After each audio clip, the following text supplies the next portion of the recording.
Welcome back, everyone. So the man, no, that's not a good word for him. The guy in the White House who's just there taking orders from people left $7 billion worth of weapon systems and accessories, whatever else, in Afghanistan. And he thinks that he is somehow qualified to talk to people about gun control after he left a terrorist organization $7 billion worth of taxpayer weapons. Oh man, that's like the world's biggest drunk running an AA meeting, just sitting there with a bottle of Jack Daniels while he's doing the whole thing. Anyways, there's this woman there who had her brother shot by an AR-15 in a mass shooting. My brother Daniel was murdered with an AR-15, which is one of the most commonly used weapons in mass shootings. Look, I'm really sorry that that happened to your brother. It's a tragedy anytime something like that happens. But just because it was a gun and just because he was shot does not make him special. It would be the same as if someone got in their car drunk and rammed into another car and killed your brother. It would be the same if he got into a knife fight with someone and he got killed by a knife. You know how many people die on the roads in Texas every year?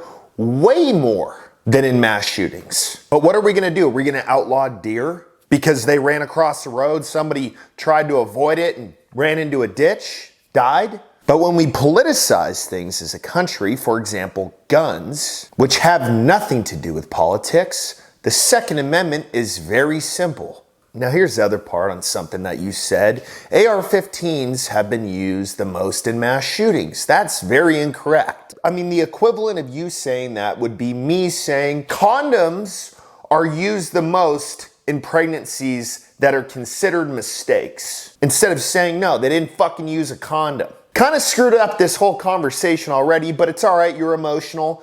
Your brother was killed. But at the end of the day, if you don't know the actual facts, you're letting lies screw up your whole thought process on this. I did get the law changed of banning assault weapons back in 92 or 3. You got something as incredible as getting AR-15s or semi-automatic rifles banned in this country. It is incredible.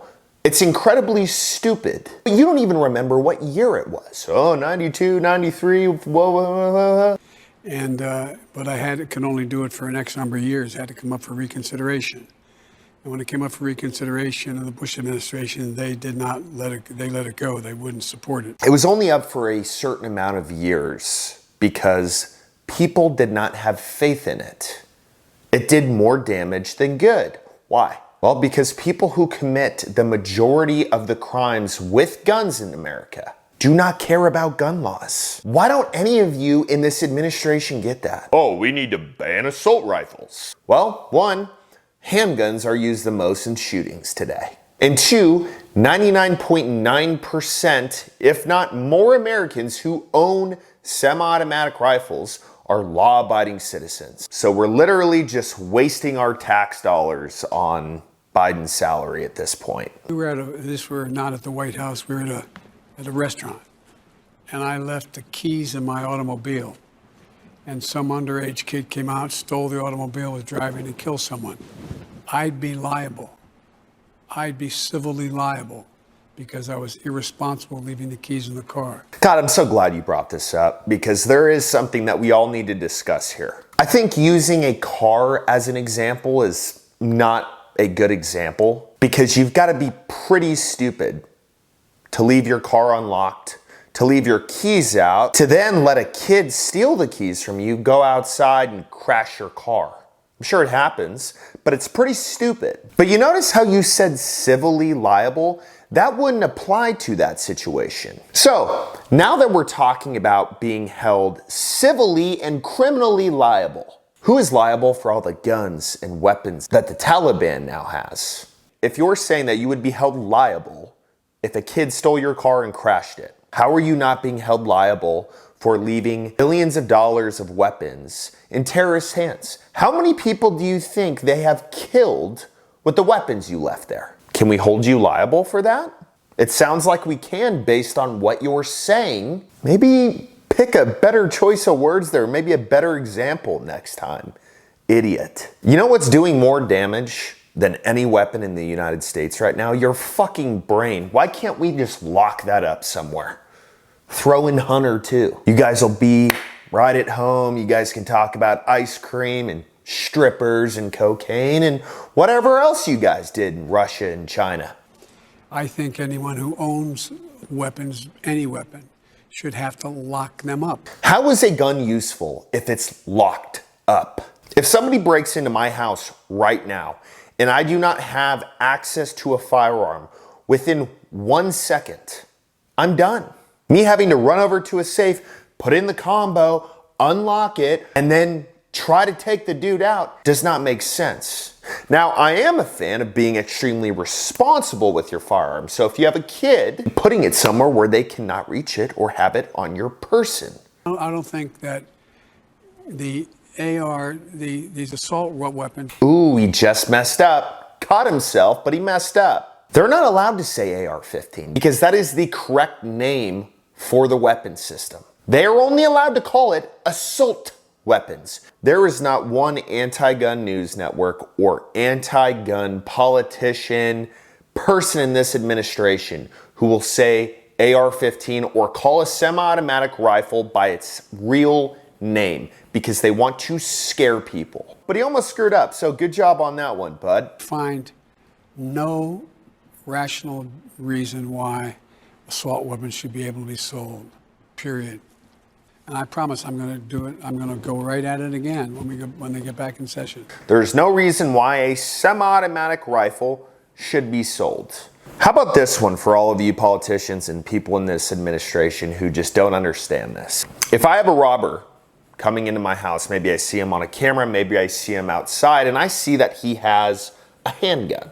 Knowing that it may be a life or death situation, I am going to want an advantage. So if I am able to get body armor on and also have a weapon that can penetrate body armor and also a weapon system that may have more ammo in the magazine than he does, I have an advantage. So we're not talking about anything other than defense. It gives you an advantage. So there's one reason out of about 500. And this is the biggest point of this whole conversation. And I hope everyone really understands the irony of what this woman says. With one, the crime rate being the way it is, and two, the amount of people who are screwed up in the head who think, well, I have nothing better to do today than go and shoot people. Did not address a limit on high-capacity magazines, or it took a small step for background checks. So what pathway has your administration identified that will close that gap so that we are more protected from individuals that want to use guns to harm us? Ma'am, have you been on YouTube? Have you seen these wannabe gangsters in their videos where clearly they are not legally allowed to own a firearm with their Glock with a switch on it that makes it automatic in a 50-round drum mag? So op make him shake like a big ass booty. Nigga go shit his pants, he see this bitch. And somehow you're thinking that a standard AR magazine, 30 rounds, is too much? But listen to the last part she said again. This is really just naive as hell. So what pathway has your administration identified that will close that gap so that we are more protected from individuals that want to use guns to harm us? Individuals that want to use guns to harm us. Individuals that want to use guns to harm us. This woman is saying this thinking of a mass shooter, for example. What she's not thinking of is the people that do not care about laws who use guns to hurt people. Doesn't matter what the White House comes out with. Doesn't matter what the ATF does. There are a group of people in every single society who are lawless, who say, I'm gonna get a gun no matter what, and I'm gonna go rob people or hurt people or shoot people no matter what. So the question really should be, how are you going to address the crime problem in the United States? My legislation says there can be no more than 8 bullets in a round. 8 bullets in a round. Do you mean a magazine? I've never heard of a 6-shooter with 8 bullets in it. Sure, the cylinder is round, but what do you mean by 8 bullets in a round? Do you mean 8 rounds in a magazine?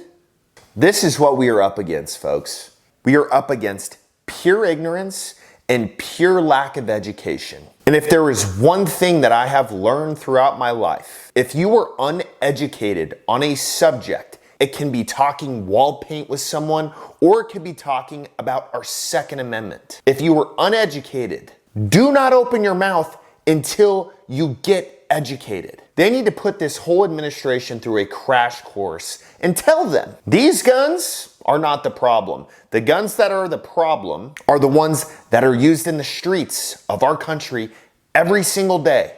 And the only way those are going to get addressed is by addressing the crime problem.